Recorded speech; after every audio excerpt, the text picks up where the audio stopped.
महर्षि पतंजलि के योग सूत्र में ईश्वर कौन है? योग का ईश्वर क्या कोई रचनाकार है, सृष्टिकर्ता है, कोई क्रिएटर है जिसने दुनिया बनाई है, या किसी धर्म का भगवान है, कोई मूर्ति है, कोई देवता है? आखिर योग ईश्वर को कैसे देखता है? तो आइए दोस्तों, आज की इस वीडियो में हम ये जानने की कोशिश करेंगे कि महर्षि पतंजलि के योग सूत्र में ईश्वर की क्या अवधारणा है, ईश्वर का कॉन्सेप्ट क्या है। तो इस संबंध में महर्षि पतंजलि अपने योग दर्शन के समाधिपाद के सूत्र संख्या 24 में लिखते हैं, क्लेश कर्म विपाक आशय अपरामृष्टा पुरुष विशेषा ईश्वरः। यानी जो ईश्वर है वो एक विशेष प्रकार का पुरुष है, विशेष पुरुष है जो क्लेश कर्म विपाक आशय इन सब से मुक्त है। देखिए, ईश्वर एक विशेष पुरुष है। पुरुष का मतलब होता है चेतना, कॉन्शियसनेस। यानी जो ईश्वर है वो कोई साधारण चेतना नहीं है, कोई सिंपल कॉन्शियसनेस नहीं है, बल्कि एक ऐसी चेतना है जो पूर्ण है, जो साक्षी है, जो दृष्टा है, निर्लिप्त है, निर्विकार है।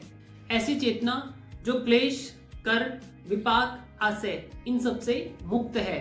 यानी ईश्वर कोई सिंपल कॉन्शियसनेस नहीं है, कोई क्रिएटर नहीं है, कोई जज नहीं है, बल्कि एक स्पेशल प्योर और परफेक्ट कॉन्शियसनेस है। देखिए, इस संबंध में भगवत गीता के अध्याय 5 के 14 वर्ष में भगवान श्री कृष्ण अर्जुन को कहते हैं कि ईश्वर किसी के कर्तापन का, किसी के कर्म का, किसी के कर्म के फल का रचनाकार नहीं है। यानी ईश्वर हमारे डेली लाइफ में इंटरफेयर नहीं करता है। वो कोई क्रिएटर नहीं है, कोई सृष्टि का कर्ता नहीं है, बल्कि सिर्फ एक प्योर और परफेक्ट कॉन्शियसनेस है। ईश्वर एक ऐसी चेतना है जो क्लेश से मुक्त है। क्लेश यानी दुख, भर्म, मोह, लालच, लोभ, इन सब से मुक्त है। यह महर्षि पतंजलि के अनुसार जो पंच क्लेश हैं, अविद्या, अस्मिता, राग, द्वेष, अभिनिवेश, ईश्वर जो है वो इन सब से मुक्त है। जो इन सब से मुक्त है वही ईश्वर है। देखिए, ईश्वर कर्म से भी मुक्त है। देखिए, हम कर्म करते हैं, कर्म को भोगते हैं, हम अपने आप को कर्ता समझते हैं, हमारे भीतर कर्तापन का भाव होता है। लेकिन जो ईश्वर है वो ना तो करता है, ना कर्मफल को भोगता है, उसमें कर्तापन का भाव नहीं है, वह डूअर नहीं है, वो केवल ऑब्जर्वर है, केवल एक दृष्टा है। इसीलिए जो ईश्वर है वो एक ऐसी चेतना है जो कर्म से भी मुक्त है। ईश्वर विपाक से भी मुक्त है। विपाक यानी कर्मों का परिणाम, फ्रूट ऑफ कर्मा। देखिए, ईश्वर जो है वह सुख दुख, जीत हार, अच्छा बुरा, जो भी कर्मों के परिणाम है उन सब से मुक्त है। देखिए, अगर ईश्वर करता नहीं है तो ईश्वर भोगता भी नहीं है। हम कर्म करते हैं, कर्मों के फल को भोगते हैं, हम अपने आप को कर्ता समझते हैं, इसीलिए कर्मों के फल को भोगते हैं, भोगता भी हैं। जो अपने आप को कर्ता समझता है वो इसके साथ ही भोगता भी बन जाता है। तो ईश्वर ना तो करता है और ना ही भोगता है। तो ईश्वर एक ऐसी चेतना है जो विपाक से भी मुक्त है, कर्मों के परिणाम से भी मुक्त है। ईश्वर आशय से भी मुक्त है। देखिए, यहाँ पर आशय का मतलब है पुराने संस्कार, पुरानी कंडीशनिंग, वासनाएं, इच्छाएं। देखिए, अगर ईश्वर में कर्म नहीं है, ईश्वर कर्म का भोक्ता नहीं है, ईश्वर फल का भोक्ता भी नहीं है, उसमें क्लेश भी नहीं है, तो उसमें वासनाएं भी नहीं होंगी, उसमें इच्छाएं भी नहीं होंगी, उसमें संस्कार भी नहीं होंगे। देखिए, वासनाएं, ये इच्छाएं, ये कहाँ से आती हैं? ये आती हैं हमारे कर्मों से। जब हम अपने आप को कर्ता समझते हैं, हमारे भीतर कर्तापन का भाव विद्यमान रहता है, हम कर्मों को भोगते हैं और इन्हीं कर्मों से हमारे संस्कार बनते हैं, हमारी कंडीशनिंग बनती है, और फिर इन्हीं संस्कार से हमारे कर्म बनते हैं। तो ये जो कर्म से संस्कार और संस्कार से कर्म का एक साइकिल चलता रहता है। तो जो ईश्वर है उसमें न कर्म है, न क्लेश है, न वह कर्म फल को भोगता है, इसीलिए उसमें वासनाएं भी नहीं है, इसलिए उसमें इच्छाएं भी नहीं है, इसलिए उसमें संस्कार भी नहीं है। तो जो ईश्वर है वो क्लेश कर्म विपाक आशय इन सब से मुक्त है, एक विशेष चेतना है, एक विशेष पुरुष है जो इन सब से मुक्त है।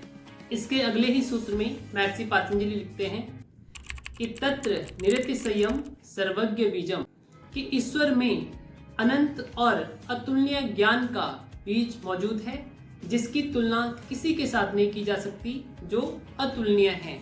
देखिए, इसमें दो शब्द है, जिनमें से जो पहला शब्द है वो है निरति संयम। निरति संयम का मतलब होता है जिसके ऊपर कुछ नहीं, जिससे बड़ा कुछ नहीं, जिसकी तुलना हम किसी के साथ नहीं कर सकते हैं, जो अतुलनीय है। यानी जो ईश्वर है वो सर्वोच्च है, सर्वोपरि है।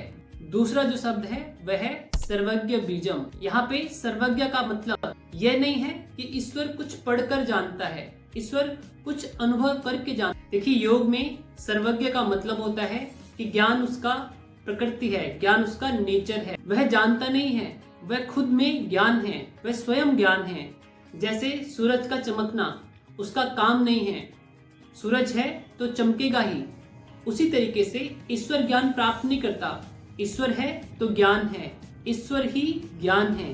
तो जो ज्ञान का बीज है वो इस ईश्वर में मौजूद है। यहाँ पतंजलि ये नहीं कह रहे हैं कि ईश्वर कहीं बैठकर ज्ञान को रिकॉर्ड कर रहा है, नहीं, बल्कि महर्षि पतंजलि ये कह रहे हैं कि जो ज्ञान का अल्टीमेट सोर्स है वो ईश्वर की अवस्था में होना है। ऐसी अवस्था जहाँ इंट्यूशन, बुद्धि, विवेक, क्लैरिटी सब आ जाती है। ये वही अवस्था है जहाँ पर मन पूरी तरीके से शांत हो जाता है, कोई अज्ञान नहीं रहता, कोई अंधकार नहीं रहता, मन की धूल तक नहीं रहती, जहाँ परम शांति की अवस्था होती है।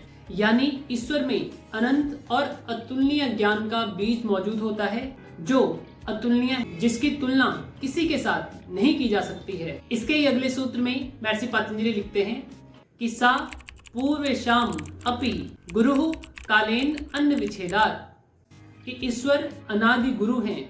इससे पहले जितने भी ऋषि हुए हैं, जितने भी गुरु हुए हैं, जितने भी साधक हुए हैं, उन सब का जो गुरु है वह ईश्वर है।